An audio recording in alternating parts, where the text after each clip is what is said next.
না, চারদিকে যে কি পরিমাণ কুয়াশা পড়েছে, তাতে তো চোখে কিছুই দেখতে পাচ্ছি না। এই ঠান্ডার মধ্যে কি করে বাসি কাজগুলো করব?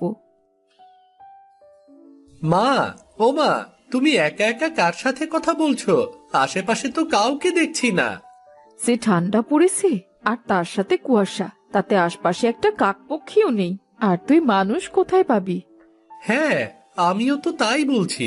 তুমি তো একা আছো, তা একা একা কার সাথে কথা বলছো? কারোর সাথে না রে, নিজের সাথেই কথা বলছিলাম। নিজের সাথে আবার কেউ কথা বলে নাকি? পাজি ছেলে কোথাকার! এই হিম ঠান্ডার মধ্যে সাত সকালে ঘুম থেকে উঠে আমার সাথে ফাজলামো শুরু করেছিস? যা ঘুমোতে যা। এত ঠান্ডার মধ্যে সাত সকালে ঘুম থেকে উঠেছিস কেন রে? না মা, আর ঘুমাতে ইচ্ছে করছে না। মনে হচ্ছে একটু রোদে বসে গা গরম করি। যদি কাজ থাকতো তাহলে তো ঠিকই ঘুমোতে ইচ্ছে হতো। এখন তো কাজ নেই, এই জন্যে তোর ঘুম আসছে না। আমার কাজগুলো যদি কেউ করে দিত, তাহলে ঠান্ডার মধ্যে আমি লেপ গায়ে দিয়ে ঘুমাতাম। শোনো মা, আমার দিকে তাকিয়ে লাভ নেই। আমি এখন তোমার কোনো কাজ করে দিতে পারবো না। আমি ঘুমাতে যাচ্ছি। দেখেছো কি বদ ছেলে! যেই কাজের কথা শুনেছে অমনি তার ঘুম পাচ্ছে। যা, গিয়ে ঘুমা এখন, না হলে আজ সংসারের সব কাজ তোকে দিয়েই করাবো। না বাবা না, এই শীতে কাজ না করে যাই লেপের নিচে আরাম করে ঘুমাই। তুমি তোমার সংসার সামলাও, আমি গেলাম।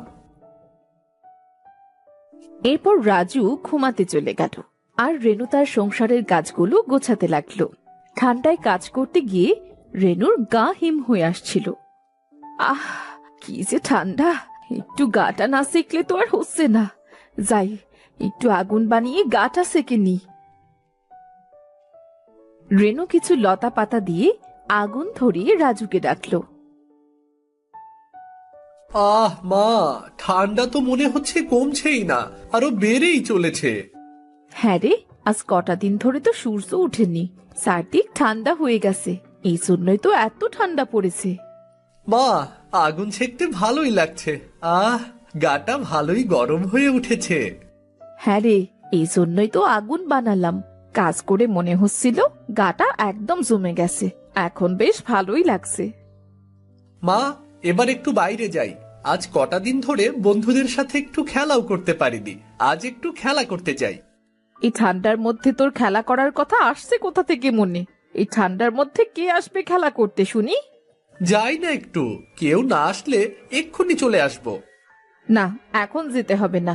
এই ঠান্ডার মধ্যে খেলা করলে ঠান্ডা লাগবে, অসুস্থ হয়ে পড়বি। তখন তোর ওষুধ কেনার টাকা পাবো কোথায়? না মা, কিচ্ছুটি হবে না। অল্প একটু খেলেই চলে আসবো। অল্প একটু খেলেই চলে আসবো মা, কিচ্ছু হবে না। শোন রাজু, আমাদের দুজনের সংসার চালাতেই আমি হিমশিম খেয়েছাই। তার উপর তুই যদি রোগ বাঁধিয়ে বসিস, তাহলে আমি কি করব বলতো? বললাম তো কিচ্ছুটি হবে না। আমি গেলাম মা, আমি গেলাম। রাজু, যাস নে। শোন, আমার কথাটা শুনে যা। না, ছেলেটাকে নিয়ে আমার হয়েছে যত যারা। আমার কথা একটুও শুনে না। আজ যদি ওর বাবা বেঁচে থাকতো, তাহলে ওকে নিয়ে আমার এত চিন্তা করতে হতো না। আগুন নিভু নিভু হয়ে গেলে রেনু আবার সংসারের কাজ করতে লাগলো।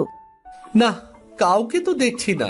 মা তো ঠিকই বলেছিল, ঠান্ডায় কেউ খেলতে আসবে না। না, কি যে করি। যাই তো, বটতলায় গিয়ে দেখি কেউ খেলতে এসেছে কিনা। রাজু তাদের খেলার জায়গায় বটতলায় এসে বসে থাকলো, আর অপেক্ষা করতে লাগলো তার জন্য কোনো বন্ধু খেলতে আসে কিনা। রাজু অনেক সময় ধরে বসে থাকলো, কিন্তু কেউ খেলতে এলো না।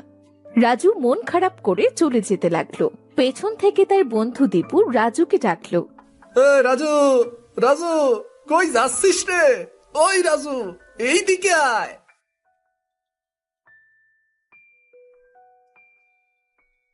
বাড়ির দিকে চলে যাচ্ছি, কিন্তু তোর গায়ে কাদা মাখা কেন?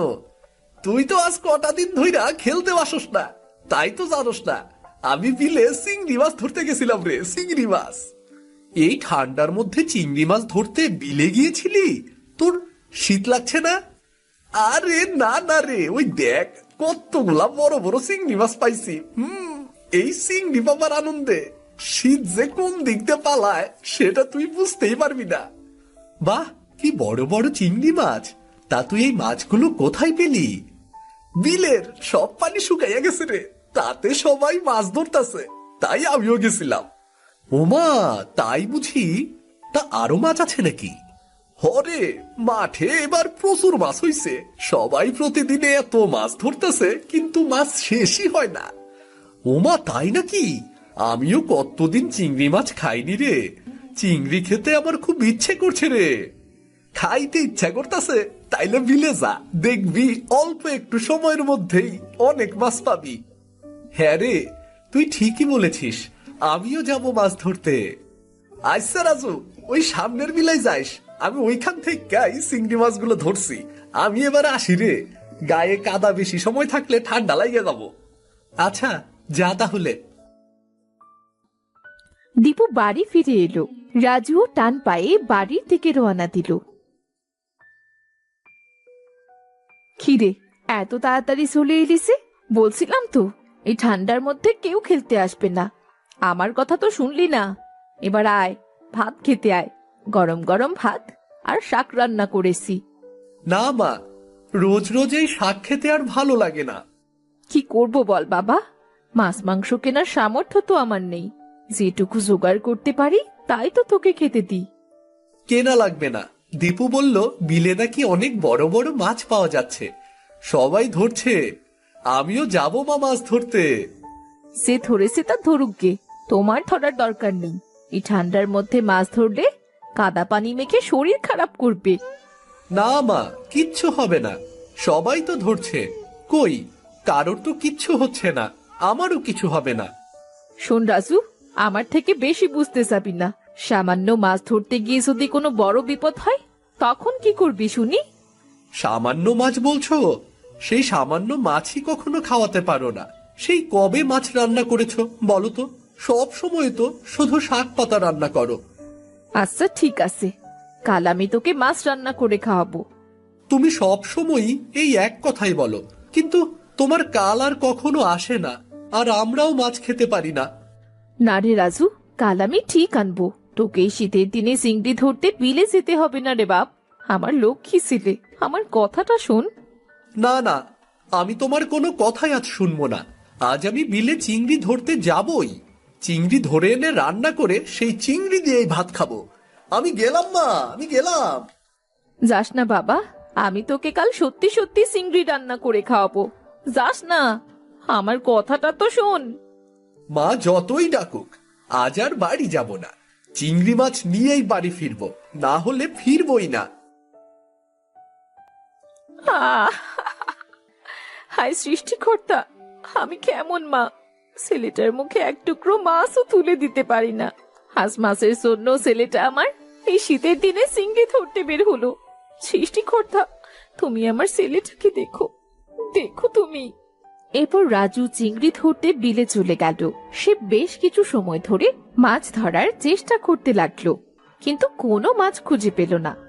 না, সেই কখন থেকে মাছ ধরার চেষ্টা করছি, কিন্তু একটা মাছও তো পাচ্ছি না। কি যে করব, আজও কি আমার মাছ খাওয়া হবে না? সবাই কত মাছ ধরে নিয়ে গেল, আর আমি একটা মাছও পাচ্ছি না।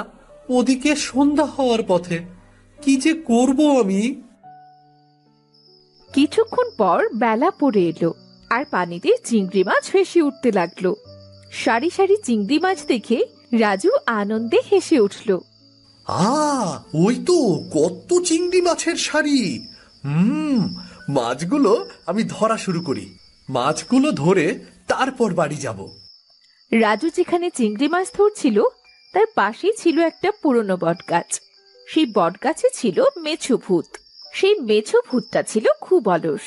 সে মাছ ধরে খেতে চাইতো না। আলসেমি করতে করতে প্রায়ই সে না খেয়ে থাকতো। খিদের জ্বালায় যে ঘুমটাও ঠিক মতো হচ্ছে না। খিদেই পেটটা চোচো করছে। কি যে করি। এই কনকনে শীতে কেউ মাছও ধরতে আসছে না, আর আমারও খাওয়া হচ্ছে না। কি বড় বড় চিংড়ি! মাছগুলো খেতে মনে হচ্ছে দারুণ মজা হবে। মা মাছগুলো দেখলে আর রাগ করতে পারবে না। যতই রাত হোক, আজ এক ঝুড়ি মাছ নিয়েই বাড়ি ফিরবো। হ্যাঁ, মনে হচ্ছে কোনো মানুষ কথা বলছে। নিশ্চয়ই কেউ মাছ ধরতে এসেছে। কই দেখি তো, আসলেও আমার খাবার ব্যবস্থা কেউ করছে কিনা। ওই ওখানেও কত মাছ আছে, ওই মাছগুলোও ধরবো। এই তো কেউ নিচে বড় বড় চিংড়ি মাছ ধরছে। মাছগুলো বেশ মজা করে খাওয়া যায়। যাই, এবার নিচে যাই, আর দেরি করা যাবে না। খিদের জ্বালা তো আর সহ্য করতে পারছি না। এই তো আর কটা মাছ ধরলেই ঝুড়িটা ভরে যাবে। আর কটা মাছ ধরে এক ঝুড়ি মাছ বোঝাই করে মায়ের সামনে রাখবো। মা খুব খুশি হবে, একটু রাগও করবে না। না, সামনে যাওয়া যাবে না। সামনে গেলে ভয়ে মাছ না ধরে দৌড় মারবে, আর আমারও মাছ খাওয়া হবে না। তার থেকে পেছনে বসে বসে পেট ভরে মাছ খাবো, যাতে বেশ কিছুদিন না খেলেও খিদে না লাগে। এরপর বেছু ভূত রাজুর পেছনে বসে মাছ খেতে শুরু করলো।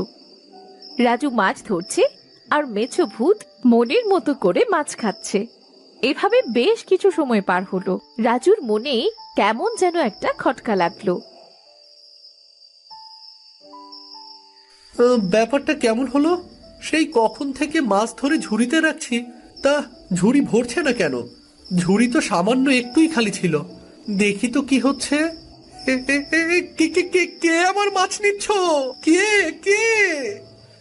আরে আস্তে আস্তে আস্তে চিৎকার কর। এত জোরে কেউ চিৎকার করে নাকি বোকা? আমার কানের তালা তো ফেটে যাবে রে। যাক, তোমার কানের তালা ফেটে ছিঁড়ে যাক। আমি এই শীতের দিনে কষ্ট করে চিংড়ি মাছগুলো ধরেছি, আর তুমি বলা নেই কওয়া নেই সেই আমার মাছগুলো সব নিয়ে নিচ্ছ। আজব কাণ্ড। ভালো বদমাইশ ছেলে তো তুই, চেঁচাতে নিষেধ করেছি আর তুই আরো বেশি করে চেঁচাচ্ছিস। একদম মোটকে দেবো ঘাড়। হ্যাঁ, চেঁচাবই তো। তুমি যতক্ষণ আমার মাছগুলোর সব ফেরত না দেবে আমি ততক্ষণই চেঁচাবো। কই, আমার মাছগুলো সব কোথায় রেখেছো? দাও, আমাকে সব ফেরত দাও। আরে মহা মুশকিলে পড়লাম তো, আমার কাছে তো মাছ নেই রে। নেই মানে? নেই মানে কি? নেই মানে নেই। না না না না, আমি অত কিছু জানি না। আমার মাছ আমাকে ফেরত দিতেই হবে। এই নে তোর মাছগুলো, সব আমার পেটের মধ্যে আছে। আমার পেট কেটে বের করে নে। কাঁচা মাছ আবার পেটের মধ্যে কি করে থাকে? তুমি কি আমার সাথে মজা করছো? মজা করবো কেন? আমাকে দেখে কি তোর মানুষ মনে হচ্ছে নাকি? আমি হলাম মেছো ভূত। ওই বট গাছে আমি থাকি। মাছ আমার ভীষণ পছন্দের। বোকা। ভূত? ওরে বাবা রে, মায়ের কথা তো শুনলাম না। মা নিষেধ করেছিল, না শুনে মাছ ধরতে এসেছি। এখন ভূতের খাবার হব। হায় হায়, এবার আমার কি হবে গো? এই চুপ চুপ, একদমই চুপ। মুখ থেকে যদি আর একটা কোনো কথা বের হয় তাহলে কিন্তু তোকে আমি জানে মেরে ফেলবো। না না না না না না, আমাকে মেরো না। আমার ঘাড় মোটকে রক্ত মাংস খেও না, প্লিজ, দয়া করে। আরে বললাম তো তোকে আমি কিছু করব না। আবার প্লিজ প্লিজ প্লিজ বলতেছে, এগুলো বুঝি না। চুপ, তোকে চুপ করে থাকতে হবে, বুঝলি? আচ্ছা আচ্ছা, আমি আর কিচ্ছু বলবো না। এই তো আমি মুখে আঙুল দিলাম। বাবা, এবার একটু কানটা ঠান্ডা হলো। আমি হলাম মেছো ভূত। আমি রক্ত মাংস খাই না রে। আমি তোর কোনো ক্ষতি করতে আসিনি। আমি শুধু মাছ খেতে এখানে এসেছি রে। ও, তার মানে তোমাকে ভয় পাওয়ার মতো কোনো কারণ নেই? না না না, একদমই না। আমি মাছ ছাড়া কিচ্ছু খাই না। ও, তা তো আগে বলতে পারো। শুধু শুধু কত ভয় পেলাম। হ্যাঁ, সবাই তো ভূত দেখলে ভয়ই পায়। তুমি যে আমার মাছ খেয়েছো সে সব মাছ আমাকে ফিরিয়ে দাও। কোথা থেকে দেব রে? বললাম তো মাছ আমি খেয়ে ফেলেছি, খেয়ে ফেলেছি, খেয়ে ফেলেছি। কেন, তুমি না ভূত? তোমার কাছে তো জাদু আছে, তাই না? জাদু? হ্যাঁ, জাদু। আমি তো জানি ভূতেদের কাছে জাদু থাকে, তা তোমার কাছে নেই? হ্যাঁ তাই তো, আমার কাছে তো জাদু শক্তি আছে। সে কথা তো আমি ভুলেই গিয়েছিলাম। বাবা বাবা বাবা। ধুর বাবা, কেমন ভূত গো তুমি! নিজের কাছে জাদু আছে সেটা নিজেই ভুলে গেছো। হ্যারি, এই শীতে আলসেমি করে কতদিন ধরে না খেয়ে থেকেছি রে। আগে যদি মনে পড়তো আমার কাছে জাদু আছে, তাহলে কি আমার এতদিন কষ্ট করে না খেয়ে থাকতে হতো? জাদু দিয়ে মাছ ধরেই তো খেতে পারতাম। সব ভুলে যায়, বয়স হয়েছে তো। দেখলে মেছো ভূত, আমি তোমার কত দিক থেকে উপকার করলাম। কেন, তুই আমার কেমন করে উপকার করলি বলতো? কেন এটুকু মনে করতে পারছো না? এখনই ভুলে গেছো? কেন রে, আমি আবার কি ভুলে গেলাম? আমি তোমাকে এই শীতের মধ্যে মাছ ধরে খাওয়ালাম, তোমার খিদা মিটালাম, তোমার কাছে জাদু আছে সেটা মনেও করিয়ে দিলাম। তাও বলছো আমি তোমার কি উপকার করলাম?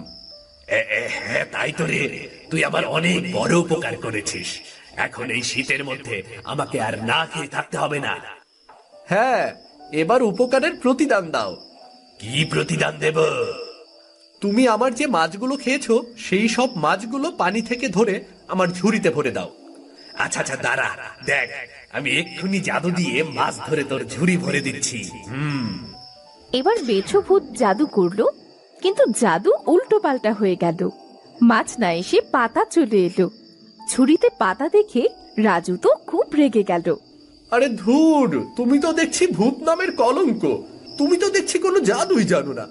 কি যে করছো তুমি! তার থেকে তোমার সাথে না বকে আমি মাছ ধরে বাড়ি চলে যাই। বৃথা সময় নষ্ট, কোনো লাভই হলো না।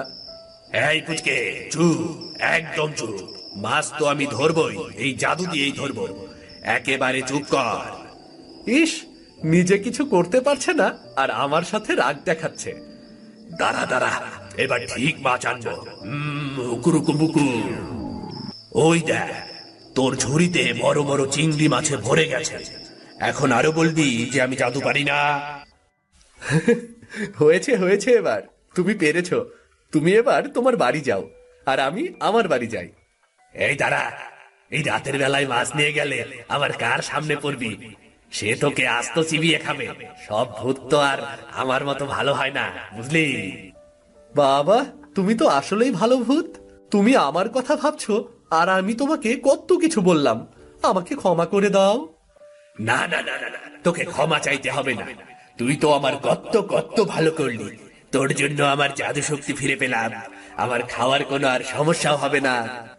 আচ্ছা, তাহলে তুমি আমার বন্ধু হবে? ঠিক আছে, তাহলে আমরা আজ থেকে বন্ধু। তোর যখন ইচ্ছে হবে আমাকে ডাক দিবি, আমি চলে আসবো। ঠিক আছে বন্ধু, এবার তাহলে আমি আসি। আচ্ছা, তোর নামটাই তো জানা হলো না। আমার নাম রাজু। ও রাজু, আচ্ছা তুই চোখ বন্ধ কর, একটু পরে চোখ খুলবি, কেমন? ঠিক আছে। হ্যাঁ, আমার বন্ধু তো জাদু শিখে গেছে, আমাকে বাড়ি পৌঁছে দিল। যা, এবার বাড়ি যা, আর আমিও আমার বাড়ি ফিরি। মা, ও মা, মা, কোথায় তুমি? খোকা, তুই এসেছিস? আমার তো চিন্তায় গায়ের রক্ত পানি হয়ে যাচ্ছিল। তুই ভালো আছিস তো? হ্যাঁ মা, দেখো আমি কত চিংড়ি মাছ এনেছি। হোমা, তাই তো। বাহ, এই তো বড় বড় মাছ। হ্যাঁ মা, নাও মা নাও। চিংড়িগুলো এবার আমাকে রান্না করে দেবে, আমি মন ভরে খাবো। হ্যাঁ বাবা, চল, আজ তুই পেট ভরে চিংড়ি খাস। এরপর রেনু চিংড়ি মাছ রান্না করলো। রাজু আর রেনু মন ভরে চিংড়ি খেলো। এরপর থেকে রাজু মাঝে মাঝে মেছো ভূতের সাথে দেখা করতে যেত, আর মেছো ভূত রাজুকে ঝুড়ি ভরে চিংড়ি মাছ দিত।